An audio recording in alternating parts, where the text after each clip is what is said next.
नारायणं नमस्कृत्य नरं चैव नरोत्तमं देवीं सरस्वतीं व्यासं ततो जयमुदीरयेत्। नारायण नारायण नारायण नारायण।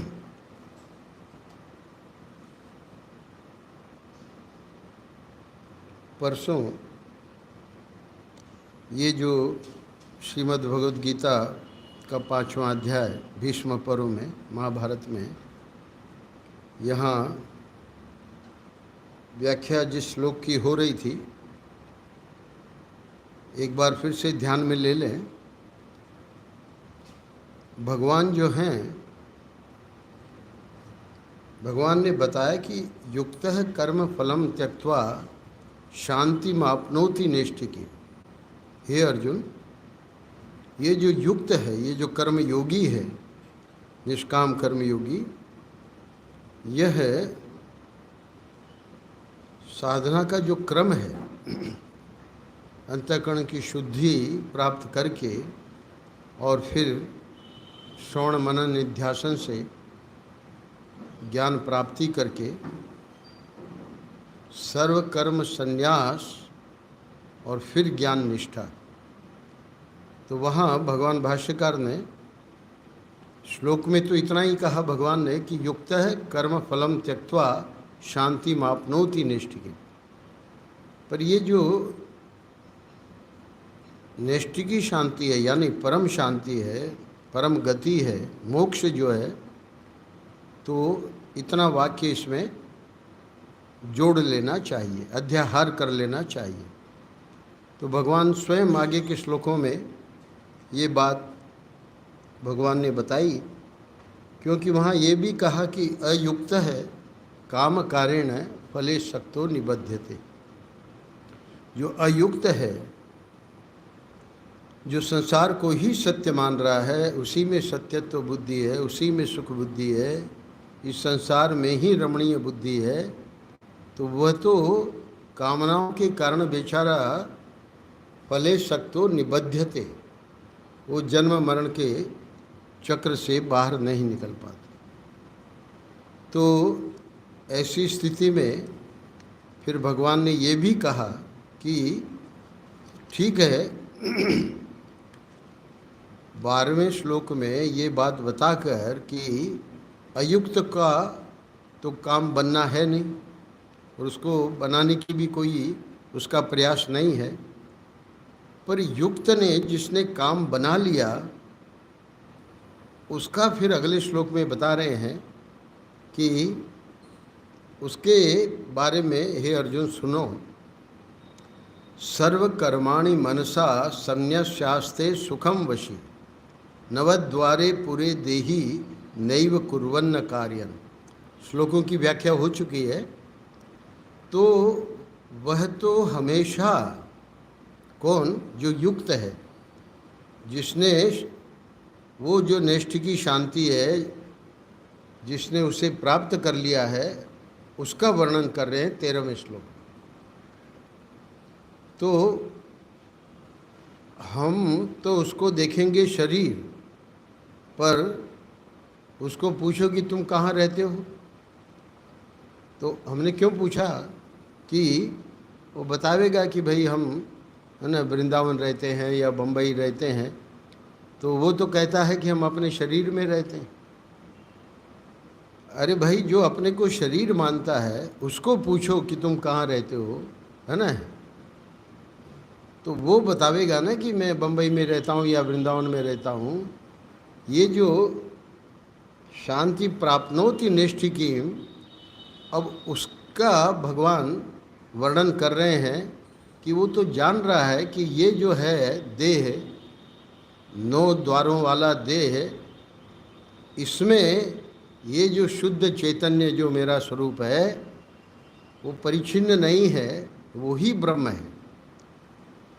तो अब वो प्रारब्ध कर्म जब तक है तब तक वो अपने को देह में अंदर बता रहा है कि मैं इस देह में रहता हूँ, पर सुखम वशी, सुख से रहता है। वशी यानी अब वो जो उसके इंद्रियां हैं, उसका जो मन है, उसके जो प्राण है, वो सब उसके अधीन है।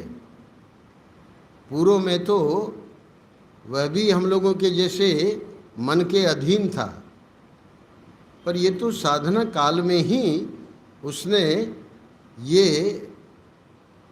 साधन करते करते, साधना करते करते, है ना, मनोवृत्तियों को अपने अधीन कर लिया, और अब तो वो सिद्धावस्था में है, तो वो तो सुख से वहाँ रहता है। तो अब ये और कठिन हो गया समझना, क्योंकि यहाँ हम तो देह देख रहे हैं, हमको दिख रहे हैं सद्गुरु जो कि वृंदावन में रह रहे हैं, और है ना, उनका जो शरीर कैसे है, कैसा उनका जो चेहरे की चमक है, उनका तेज आदि, और अब डॉक्टर बता रहे हैं कि उनको कैंसर हो गया आदि आदि। पर वो अपने को जान रहा है कि कैंसर मुझे नहीं है, वो तो शरीर को है। तो अगले 2 श्लोकों में भगवान ने बताया कि न कर्तृत्व न कर्माणि लोकस्य सृष्टि प्रभु न कर्मफल संयोगम स्वभावस्तु प्रवर्तते। यानी जितने जो पूर्व में बताए कि नैव किंचित करोमि थी, उसी को फिर से एक बार बता रहे हैं कि उसमें कर्तापन नहीं है, न कर्तापन है न भोक्तापन है, आत्मा में ये सब प्राप्त नहीं है। तो फिर दिख क्यों रहा है? स्वभावस्तु प्रवर्तते। वो जो दिख रहा है वो हमको दिख रहा है, अज्ञानियों को दिख रहा है। वो तो जान रहा है कि मेरी दृष्टि में तो ये सब कुछ है नहीं। इंद्रियाणि इंद्रियार्थेषु वर्तन्ते इति धारयन्। और स्पष्ट कर दिया 15वें श्लोक में, ना दत्ते कस्यचित् पापम न चैव सुकृतम विभु। जैसे निवेदन किया गया था कि ये जो श्लोक है, ये जो 15वां श्लोक है, इसमें उपासना के लिए जो अध्याहार किया जाता है, तो उस अध्याहार का भी निषेध कर रहे हैं। तत्व दृष्टि से ये जो हम करते हैं वो करवाता है आदि आदि, न नैव कुर्वन् कार्यं जो कहा, उसी की व्याख्या में भगवान ने बताया कि ये सब वो पाप ले लेता है, या है ना, पुण्य करवाता है, अथवा पुण्य ले लेता है, पाप करवाता है, जो श्रुतियों में बताया गया है, तो वो अध्यारोप वाली श्रुतियाँ हैं। क्यों? क्योंकि अज्ञाने नावृतम ज्ञानम तेन मुह्यन्ति जंतवः। ये जो ज्ञान है वो ज्ञान अज्ञान से आवृत है। काई का दृष्टांत दिया था, सूर्य का भी बादलों से ढक गया है आदि आदि। तो इसलिए जितने प्राणी हैं वो सब मोहित हो रहे हैं, क्योंकि ज्ञान जो है, अभी अभी प्रसंग चल रहा था कि वो तो शब्द प्रमाण का विषय है। ब्रह्म जो है वो तो वेदांत उसमें प्रमाण है, वो तो प्रत्यक्ष प्रमाण का विषय नहीं है। तो भगवान ने बताया कि ऐसी स्थिति में फिर ये सब जब तक वो ज्ञान आवृत है, तो इसका अर्थ है कि अब तो मुमुक्षु लोग भी, उनके लिए भी कोई रास्ता नहीं रहा। नहीं, मुमुक्षु लोग जिन्होंने अपना अंतःकरण शुद्ध कर लिया है, अज्ञाने नावृतम ज्ञानम, वो तो ठीक है सबके लिए, पर ज्ञानेन तु तद अज्ञानम जेषाम नाशित महात्मन। परम पूज्य महाराज श्री कहा करते थे, परंपरा साधन, बहिरंग साधन, अंतरंग साधन और साक्षात साधन।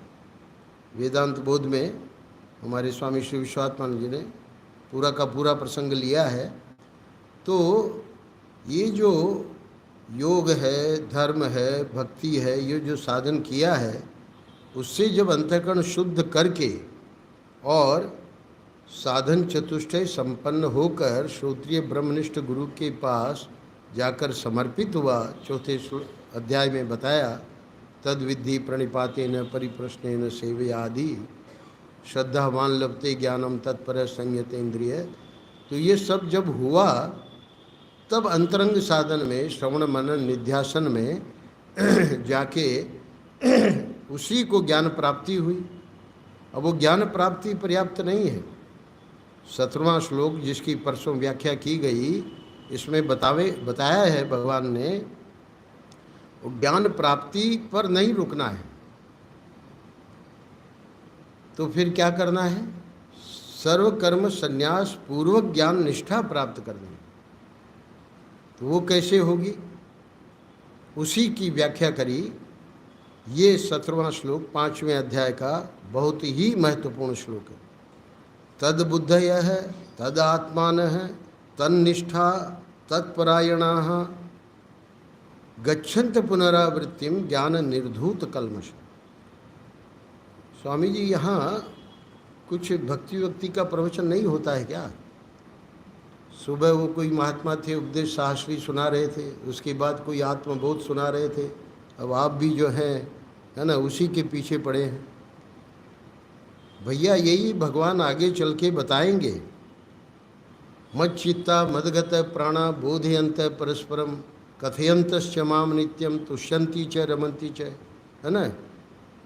तेषाम सतत युक्तानाम भजताम प्रीतिपूर्वकम। ये तो 5वां अध्याय है ना। 10वें अध्याय में भगवान अपने श्री मुख से कहेंगे भक्तों के लिए, उनका जीवन देखिए, बस मेरी ही चर्चा, मेरी ही चर्चा, मेरी ही चर्चा।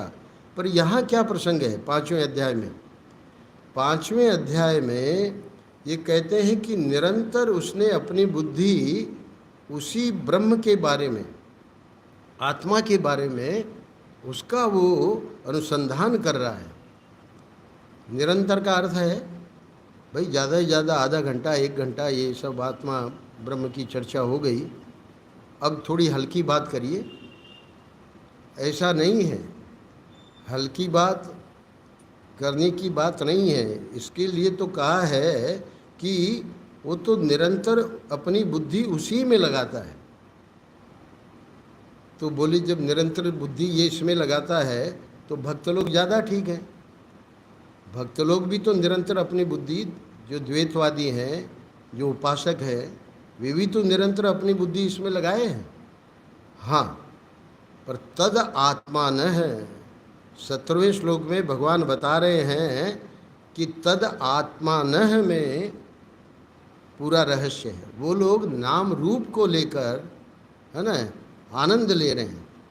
उस आनंद का कहीं भी खंडन नहीं है, अलग अलग कक्षाएं हैं। उसी आनंद से फिर अंतःकरण शुद्ध होगा, है ना। तो उस कक्षा को कोई भी ओवरटेक नहीं कर सकता कि हमने तो कोई उपासना करी ही नहीं, है ना, हम तो तद आत्मान हैं। वो तद आत्मान नहीं है। तद आत्मान का मतलब है कि वो ब्रह्म जो है वो अन्य नहीं है, वो मैं ही हूँ। मेषानंद गिरि जी महाराज कहते हैं कि ये जो द्वैतवादी हैं, ये जो उपासक हैं, है ना, वे रात दिन परमेश्वर के चरित्रों का पुराणों के द्वारा विचार करते हैं। विचार तो परमात्मा के विषय में ही करते हैं। और आगे भगवान कहेंगे भी कि तेषाम सतत युक्ता नाम भजताम प्रीतिपूर्वकम।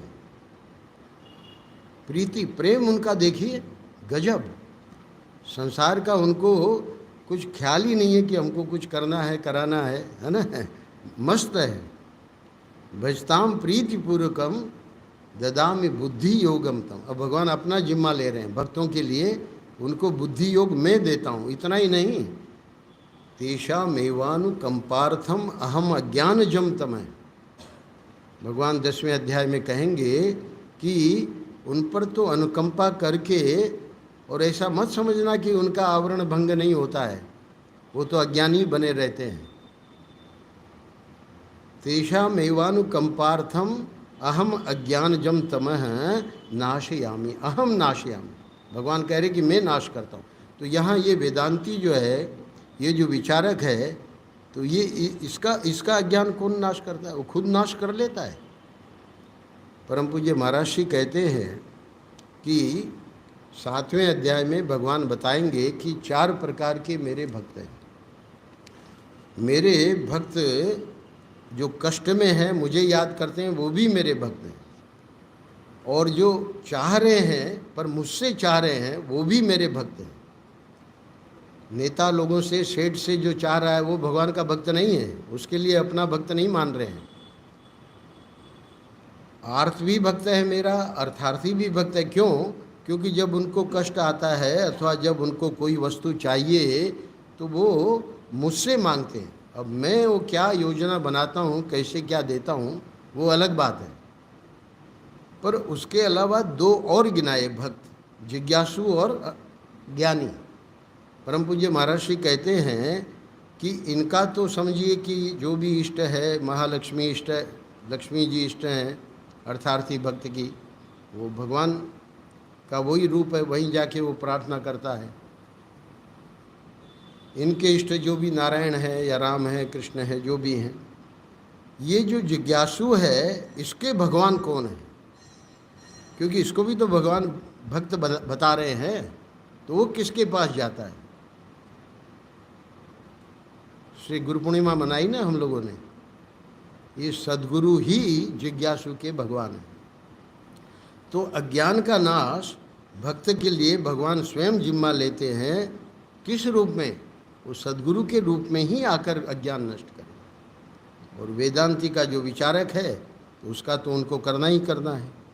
अतः कहते हैं कि ये तो जो हैं वो तो परमात्मा के नाम रूप का निरंतर चिंतन करते हैं, पर स्वरूप का नहीं करते। आवश्यक नहीं है, क्योंकि भगवान ने जब जिम्मा ले रखा है और वे अगर इस प्रकार कर लेते हैं तो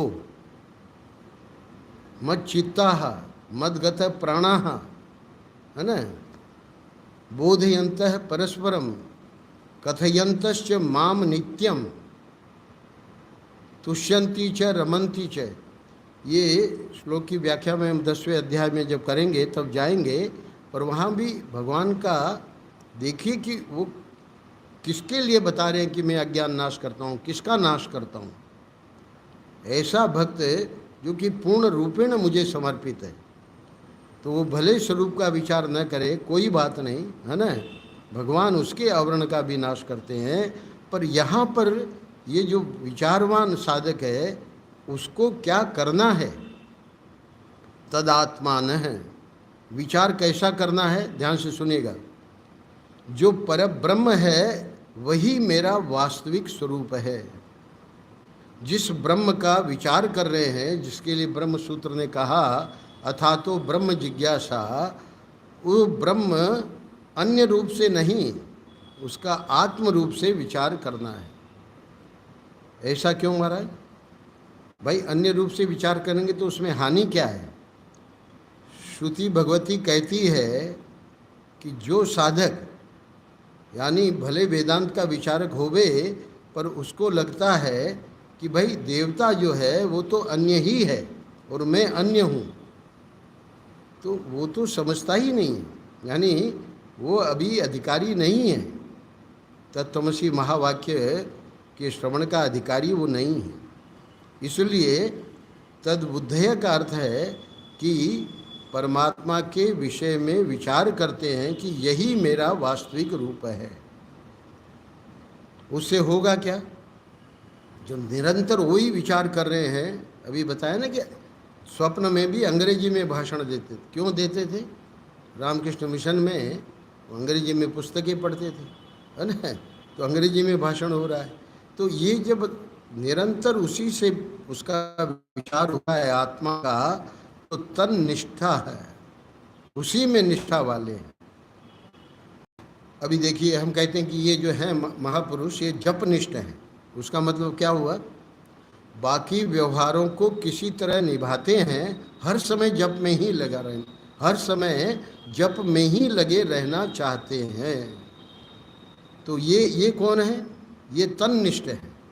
तो तन्निष्ठ का अर्थ क्या हुआ कि जो ब्रह्म से अभिन्न आत्मा है उसमें ही निष्ठा वाले हैं। तो इसको भगवान भाष्यकार ने अपने भाष्य में कहा है कि निष्ठा यानी अभिनिवेश, सारे कर्मों को छोड़कर, श्रोत स्मार्त सभी कर्म।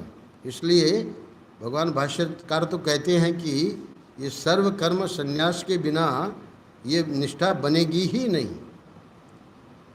श्रोत स्मार्त सभी कर्मों को छोड़कर केवल परमात्मा के विषय में जहाँ प्रतिपादन है उन्हीं के विचार में लगे रहते हैं।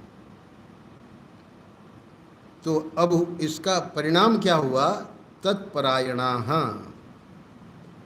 ब्रह्म का स्वरूप है, उसी में निरंतर उनका अयन है, यानी उसी तरफ बार बार जाते हैं, मानो उनका वो घर है।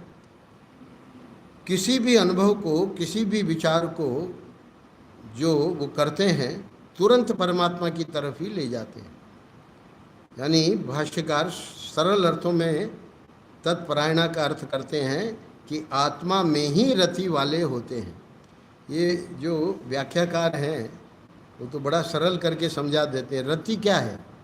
र और ल में अभेद है। तो लत, इसको लत पड़ी हुई है। क्या लत पड़ी हुई है? चाय पीने की। तो चाय पीने की लत वाला क्या करता है ना, कैसी भी दुकान हो, गंदी से गंदी दुकान है, गंदे से गंदा प्याला है, फिर भी वहाँ वो चाय पी लेते हैं। तो ये क्या है? चाय पीने की लत है। तो ऐसे ही ये जो रति है, ये रति बड़ी विचित्र है। ये आत्मरति किसी भी परिस्थिति के अंदर शरीर में भयंकर रोग है। माया मात्र इदम सर्वम पश्यन विगत कौतुक है। अष्टावक्र जी ने जनक जी को कहा कि अपि सन्निहिते मृत्यु कथम त्रस्यति धीर धी। ये जो ऐसा आत्मनिष्ठावान, आत्मपरायण, उसको पता है ये शरीर में कैंसर है और ये डॉक्टरों ने कह दिया कि अब ये नहीं रहेगा। माया मात्र इदम सर्वम, अरे ये जो दिख रहा है और ये जो शरीर है वो सब माया मात्र है, नहीं और दिख रहा है। सिनेमा हम देखते हैं, सीरियल हम देखते हैं, है ना, पता है कि ये सब कोई सच्चा थोड़ी है। देखते देखते हम उसका बाध करते रहते हैं। और ये जो महापुरुष है, हम लोगों के लिए ये सत्य है, पर वो जान रहा है कि माया मात्र इदम सर्वम। भले डॉक्टर ने कहा है कि ये जाएगा शरीर, पर ये क्या है? सच्चा थोड़ी है। पश्यन विगत कौतुक है, अब तो कोई कौतुक नहीं है। अपि सन्निहिते मृत्यु, पता है कि ये शरीर किसी क्षण जा सकता है। अष्टावक्र जी कहते हैं कथम त्रस्यति धीर धी। ऐसा जो महापुरुष है, भला वो कैसे त्रास को प्राप्त होगा? जिसने जान लिया है। मैंने पहले भी यहाँ सुनाया होगा है, तो विचित्र है पर सच्ची घटना है।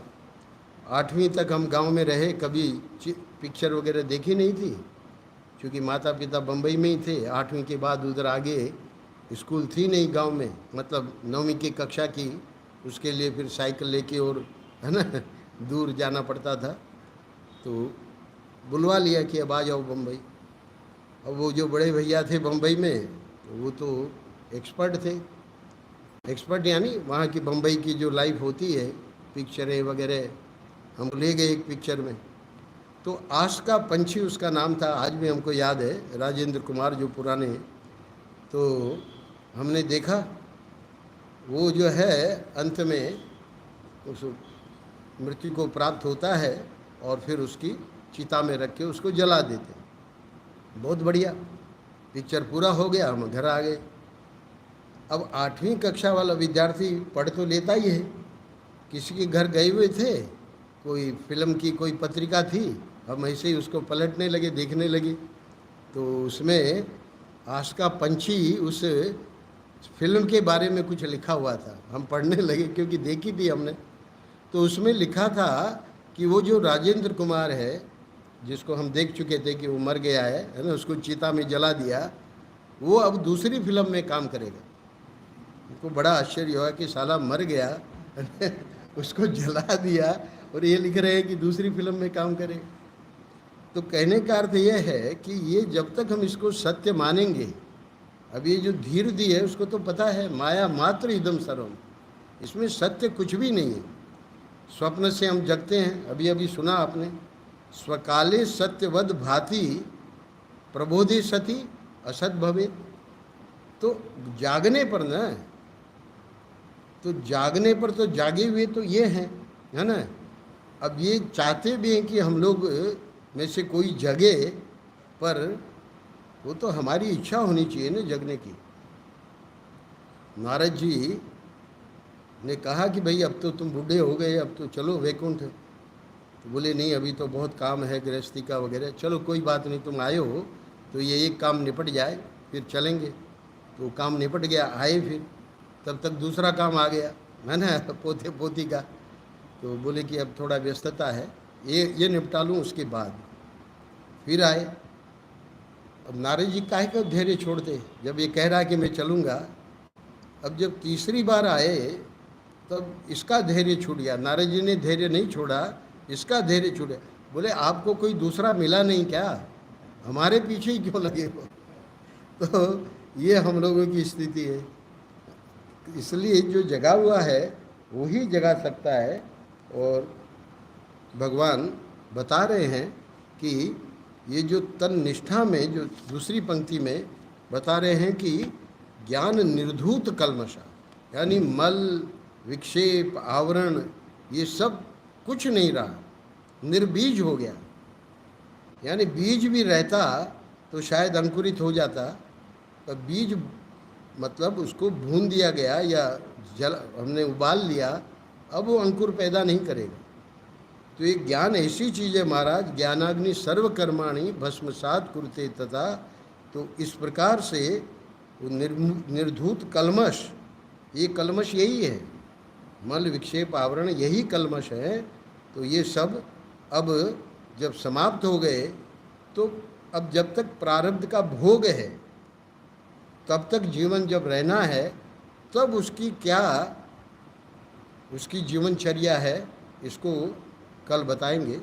नारायण नारायण नारायण।